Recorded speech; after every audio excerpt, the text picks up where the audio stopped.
Sport is superstition, science, family, drama, love, theatre.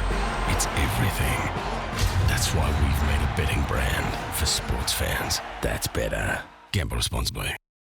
It's full court press time and the Bucks and the Cavs are flying in the east. Jaymz, is it too early to call a two-horse race? Yeah, we're, 10 games in, Dicko. It's probably a little bit too early at the moment, but I will tell you this one for free. It's probably better to start your season off on a 9-game winning streak or an 8-game winning streak if you're the Cavs than not. That's the way it is. The thing is, the connective tissue between these challengers, contenders at the moment, has got to be their defense. The Bucks are absolutely flying defensively. They're kind of like, hey, guess what? We'll defend the three-point line. All of a sudden, it's made a big difference. They're incredible defensively so far to start the year. Giannis, look, he's flying, we know that. But the Cavs, adding Donovan Mitchell to give that offensive firepower to that defense already behind Evan Mobley, Jarrett, go the throw Allen. I love that big throw of his. They've basically stayed top 3 defense to start the year. The Suns are right there with them as a bit of a challenger as well. The Celtics, their defense has fallen off. Their offense is on fire, though. Basically, it's a lot of continuity, Dicko. That's what it's about. And I think that's where you'll see, essentially, this year, those teams that have sort of kept their squads together, made a couple of little additions. They're absolutely flying at the start. Well, you've given us a couple out wide, which I like, but you did touch on Donovan Mitchell. Is he clearly the best recruit of the year? Clearly. He's absolutely smashing it. He's averaging 30 points a game. The Cavs have come from absolutely nowhere to be one of the absolute contenders in the East. Look, basically at the moment we've got the Bucks, we've got the Cavs, we've got the Celtics. They're my top 3 in the East with an absolute flyer. And look, fitting in that seamlessly is actually pretty incredible. To go from Utah to come to Cleveland, just roll in there, go right boys, I've got this. Just get me the ball. He and Darius Garland have paired up in that backcourt. Absolutely dangerous. I love him at the moment. The Cavs, keep rolling with him. It's basically the Bucks and the Cavs. You've got to stay with them. All right, stick with them. What about the Bucks? Well, you're talking about Giannis. He's got knee soreness. So do they get it done against the Spurs on Saturday, considering that? I think, look, they keep strangling their opponents, right? The Spurs are going to get choked out like it's a UFC fight. It's horrifying. They could play Giannis and probably still do the exact same thing. Giannis is averaging a lazy, 32 points, 12 rebounds. He is basically the MVP hiding in plain sight.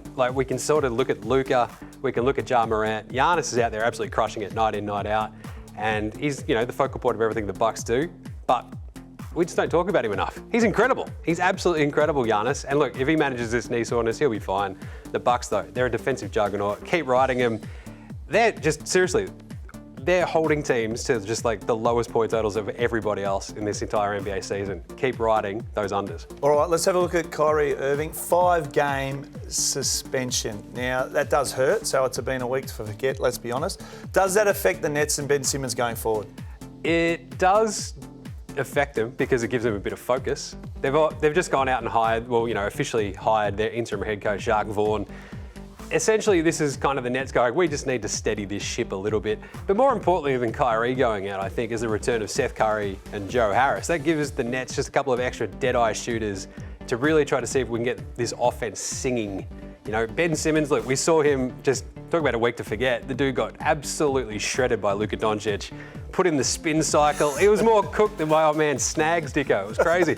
But with Joe Harris and Seth Curry there on those wings, around Kevin Durant, around Simmons, if they get the offense just pointed in the right direction, the Kyrie suspension, and until he comes back, he's got side quests that he actually has to, achieve, he's playing GTA or something before he can come back and play for the Nets. But in the interim, I actually don't mind them. I think their offense with those shooters might actually sort of be something worth backing. I'll tell you what, I'm loving your little one-liners, like your dad's sausages, the way he cooks them on Barbie. All right, speaking of Aussies, tell me about Josh Giddey and the Thunder who have Toronto this week. Giddy up. The mop-top Giddy Mamba. up. I absolutely love the mop-top Mamba. Giddey can do it all, but now he can shoot. Watch out. I love this. I absolutely love that Giddey's spent the off-season working with the shooting coach there in Oklahoma City, Chip England. Basically, he had a couple of games where he's hit multiple threes. You just love to see that from the Gidmeister, the Yarraville Yahoo. He just does it all at the moment. The shooting, the field goal percentage, look, that'll come. But just to see his willingness to take those threes, as opposed to, other Australian stars, it's incredible to see it, and I love it. And I actually really like the Thunder in this spot against the Raptors. They just lost Pascal Siakam. He was having an absolute blinder of a season, Siakam. Absolute blinder. He was 25, 9 and 7, crushing it, absolutely crushing it. But the Raptors, they feel to me like a Jenga tower. They're perfectly balanced. And if you take one little thing out, it gets a bit wobbly. And I think the Thunder, having lost a bunch of games sort of to start this season, they started off well, dropped off a bit. They need a couple of games like this to go, wait a minute, we've got Shai Gilgeous-Alexander absolutely crushing it to start this season. We've got Giddey dropping threes. I reckon they beat the Raptors. Well, you did speak off air and say, I'm going to come in swinging with some real mail, and you have done that. That was Full Court Press. The betting brand for sports fans. That's better. Gamble responsibly.